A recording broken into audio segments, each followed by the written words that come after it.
there's news today, courtesy of Marjorie Taylor Greene, who I guess has been appointed to head the congressional subcommittee that's supposed to help DOGE, Elon's and Vivek's, Department of Government Efficiency. They're supposed to work from the congressional angle on helping suggest cuts for DOGE. And she mentioned in an interview with Maria Bartiromo, NPR.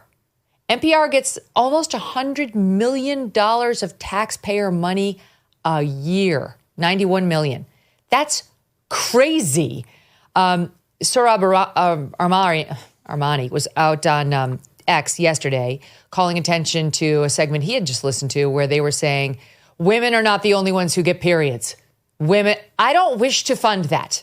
I don't wish to fund that message. It is not objective and it is not truthful. And our team put together some examples of our own on NPR's reporting that all of us are paying for. Watch.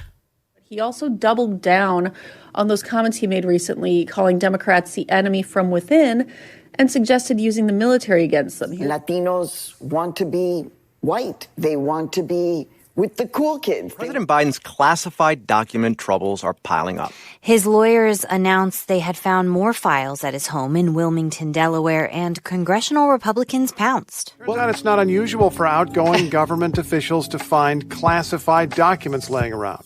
I've known several people who have retired, and after they retire, they're going through their box, and it's like, whoa, how did that get in here? Republican Glenn Youngkin is a former private equity CEO who picked up Republican criticism of schools, often criticizing them for things the schools don't teach. And it's worth noting here that critical race theory isn't actually in Virginia's K-12 curriculum.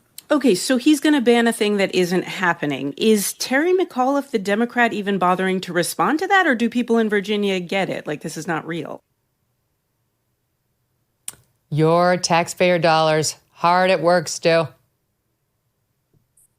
Incredible. And, as somebody who's done radio for a long time, it's one of those things that people like doing radio. They actually like doing it. People like doing podcasts. People like doing shows on SiriusXM. It's something that people try to get into. We don't need to fund any radio station. People will go out and find their own information that they want. And the NPR is like, I can't even imagine going through that. It's coming up through commercial radio where you have to actually work hard to get people to listen to you. That's not what NPR is. They know that funding's there. They know that is there. And if they walk that left-wing line, the funding will continue and continue and continue. This is the exact thing. This is the thing I'm probably most optimistic about when it comes to an incoming Trump administration, looking for stuff like this. There's no reason we should be spending $100 million propping up a crappy radio station that's just going to spout left-wing lies. Even if it was spouting conservative lies or conservative truths, it still would make no sense for the federal government to be involved in it. Get rid of this stuff. There's so much of this that we can get rid of. And if you read, I read Elon Musk, the biography from last year. This is what he does. I mean, the reason why we know who Elon Musk is because he's taken this approach to every company he's ever worked at to great success. And, him, Vivek, working together with Trump being there with real force behind it, there's reasons for actual optimism for the first time probably since Ronald Reagan when it comes to this type of stuff. And it's going to be difficult, as Reagan found out, but I think there's real hope here. I want to see Edward Scissorhands. That's who I want to see go in and take care of NPR and the likes. Stephen, let me give you a couple more examples of NPR. I know you don't really need them, but it's kind of fun to go down memory lane when we have discussions like this. Now that it actually could be on the chopping block, they're 91 million. It's fun to see exactly why it should happen. Okay. Headline in 2022 when Trump announced for president. Breaking. Donald Trump, who tried to overthrow the results of the 2020 presidential election and inspired a deadly riot at the Capitol in a desperate attempt to keep himself in power, has filed to run for president again in 2024. Here's a 2022 tweet on emojis. Some white people may choose, and then they've got like the white thumbs up sign emoji, but it's a little bit more yellow because it feels neutral. But some academics argue opting out of the white thumbs up emoji signals a lack of awareness about white privilege, akin to society associating whiteness with being raceless. I don't understand any of that, but they're trying to shame us again.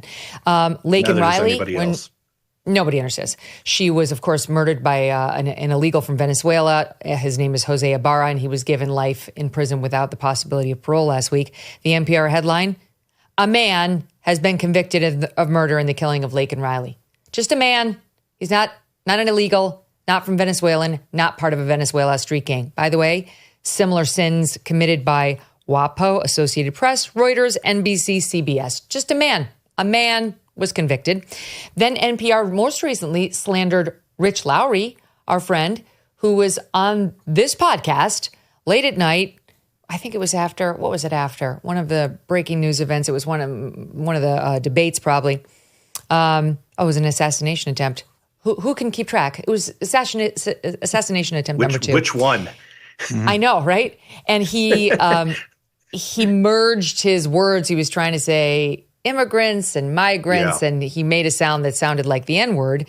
And anybody who's paid any attention to Rich Lowry in any of his 30 years in the public eye knows that it would literally be an impossibility for Rich Lowry to even think such a word, never mind to utter it aloud on the airwaves. But NPR dispatched C, just the letter C, Mandler, no actual first name, to say that his pronunciation sounded like the N-word to some, and then used Media Matters as C's source. Having a hard time coming to any conclusion besides the obvious one about what Lowry catches himself blurting out here.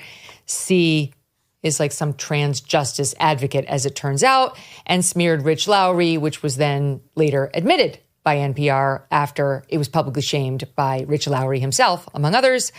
And then there's the Uri Berliner piece in the Free Press where he detailed how far they'd gone to the left and how there was really no saving it. And he ultimately got let go, right? Didn't he get fired from NPR after that whole thing? Or I think he resigned. I think he resigned shortly after. He was separated from the company. I remember. Yeah, conscious uncoupling. Yes. Mm-hmm. So, I mean, that you tell me whether we should be giving this company $100 million a year. I realize it's teaspoons in the ocean because we've got 30 trillion plus in debt, but like this seems like a good teaspoon. Yeah, you have to start somewhere with this stuff. I wrote in 2020 that NPR should finally be defunded. When they wrote a piece, Hannah Alam, who's a reporter out of New York for them, wrote a piece saying right-wing extremists are turning their vehicles into weapons. And she cited Charlottesville. She cited an example of a car hitting someone and driving off in a protest. And that wasn't what happened. It was a black female driver who got stuck because of the protesters surrounding her car, and she drove off.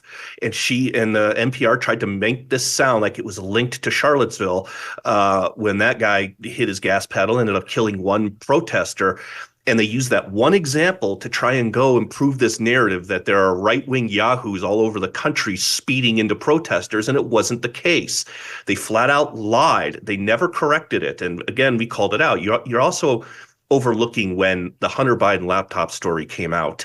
And of course, we know what happened with the New York Post. The New York Post was frozen off of Twitter for that because of activists in Twitter and Facebook. Andy Slavitt from Facebook said, we're going to pause the story until we can confirm it. He was a comms director for Barbara Boxer in California. And this happens, and then NPR releases a statement saying some of you were wondering why we're not covering the Hunter Biden laptop story because we don't cover stories that are not interesting to our audience. That's right. And so this really is. I'm fine if NPR wants to exist. Let Alex Soros fund NPR, or Pierre Odumayer, let him fund NPR. It'll be a good day when the schools have all the money that they need, and NPR has to hold a bake sale. Yes, I forgot. How could I forget about that one? Here's what happened with Uri Berliner. He was given a 5-day suspension without pay for failing to secure approval for his outside work, his piece on them.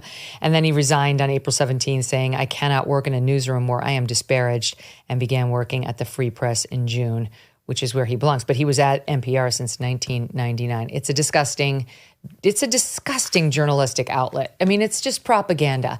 And that's fine. If you want to label yourself that and just come out openly as, left wing, like those pod guys, great, do it. There's a market for you. The left is begging for that kind of crap. Right now, they're pretending that they don't have any outlets, that they're all right-wing podcasts that control the world. The left has some of the biggest, The Daily, and we're all funded NPR, by mysterious billionaires.